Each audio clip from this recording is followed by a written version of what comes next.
Selamat sore dulur-dulur para peternak entok seluruh Indonesia. Kembali lagi di channel Kandang Entok, channel yang membahas dunia perentokan.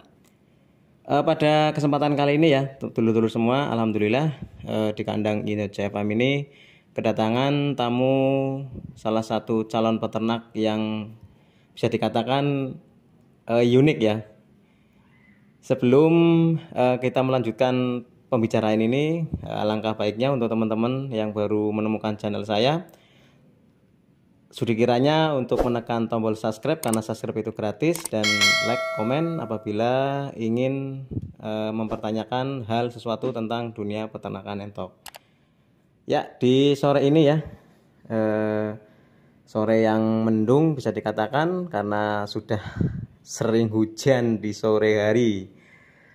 Di kandang ini kebetulan saya kedatangan tamu dari salah satu peternak kecil, karena adik ini usianya baru sekitar kurang lebih 15 tahun, karena adik ini itu baru kelas 2 SMP ya.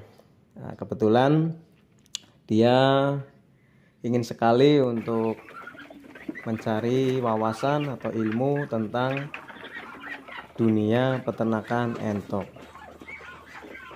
Saya sebagai pemilik kandang tentunya sangat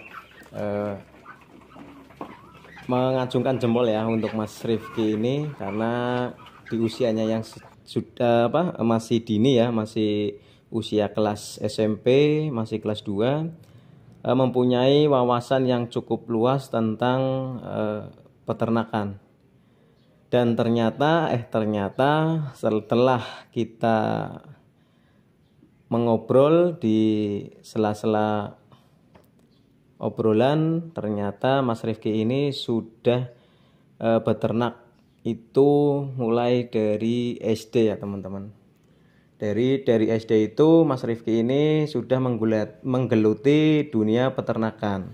Tetapi dulu itu kata Mas Rifki memulai dengan ayam kampung yang didapat dari neneknya atau keluarganya ya, yang mungkin di desa itu lebih lazimnya emang beternak ayam kampung. Dan mulai saat ini sudah melirik untuk memperluas peternakannya, yaitu dengan memulai mempelajari tentang peternakan entok.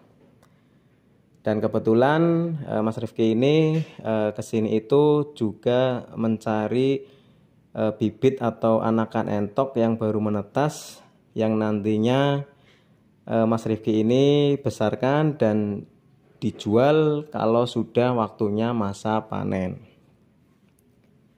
Dan hebatnya ini di sela-sela obrolan juga katanya tadi sebelum kesini itu habis menjual anakan entok yang usianya sekitar 4 bulan ya teman-teman. Jadi sudah nutup full, sudah laku di bakul atau tengkulak, Mas Rifki langsung jual semua. Jadi kandang itu kosong. Nah, nanti kata Mas Rifki ini setelah kandang kosong langsung mencari anakan entok minimal itu sekitar 50 ekor dalam proses pembesaran. Kata Mas Rifki alasannya kenapa mencari anakan entok dengan jumlah banyak dan sekaligus itu tentunya untuk mengurangi kerepotan atau mengurangi tingkat kerepotan.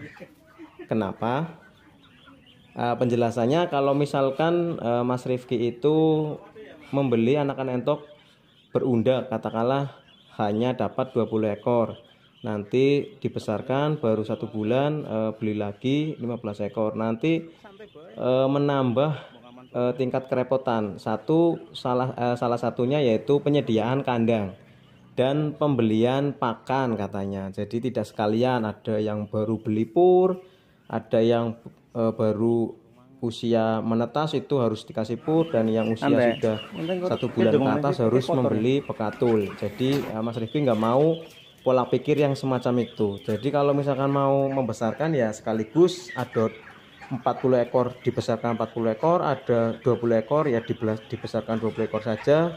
Dan minim itu kata Mas Rifki itu sekitar 50 ekor dalam satu dekade atau satu masa pembesaran. Sehingga untuk pembelian pakannya pun itu lebih gampang, dan untuk penyediaan kandangnya pun kata Mas Rifki itu lebih mudah karena tidak membutuhkan kandang banyak. Dan yang lebih hebatnya lagi kata Mas Rifki itu kalau misalkan usianya itu berbeda-beda, itu biasanya kalau pas sudah turun tanah itu nanti akan mengganggu pada proses makan. Jadi yang besar itu merasa berkuasa, akhirnya yang kecil itu makannya itu kurang, dan setiap hari kurang, akhirnya proses pembesarannya itu terhambat. Itu kata Mas Rifki, dan ini pun saya baru dicerna ya, dan masuk akal juga. Karena kalau dalam satu kandang itu kalau sistemnya bukan sistem sekat, sistem umbar semua, itu ya jelas yang dewasa biasanya lebih banyak porsi makannya, dan tentunya yang kecil itu kalah karena tubuhnya mungkin kecil, tenaganya mungkin kecil, ataupun tidak berani untuk ibaratnya untuk makan bareng, akhirnya lebih cenderung porsi makannya itu sedikit, dan akhirnya lambat laun pertumbuhannya itu terganggu.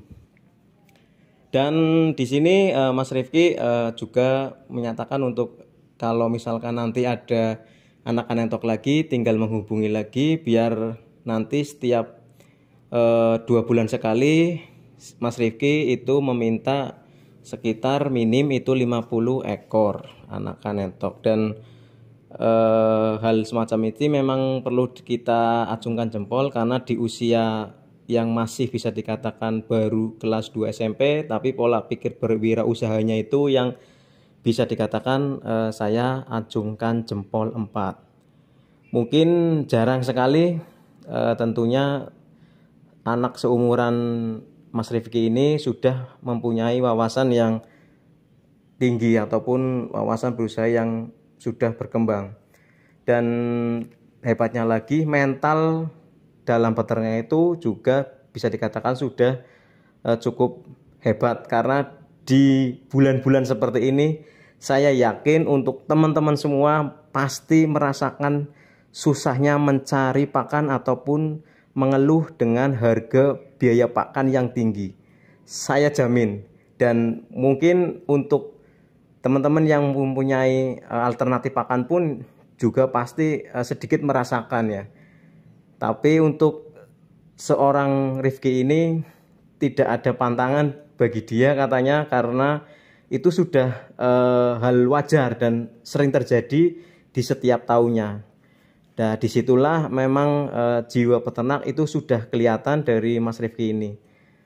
Di sela-sela perbincangan pun cukup menarik pembahasannya, dan mungkin kalau misalkan dibahas pun mungkin bisa berjam-jam ya obrolan kita, karena waktunya juga sempit. Itu sekitar jam 4 sore dia kesini, akhirnya cuma setengah jam lah kita melakukan obrolan tentang dunia peternakan.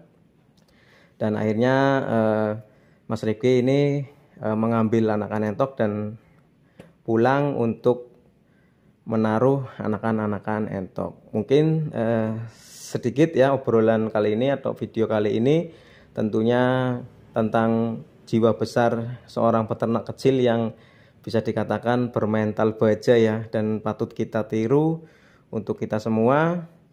Mungkin sampai di sini saja video kali ini. Terima kasih untuk teman-teman semua. Assalamualaikum warahmatullahi wabarakatuh. Salam ternak, salam ngos-ngos. Siap.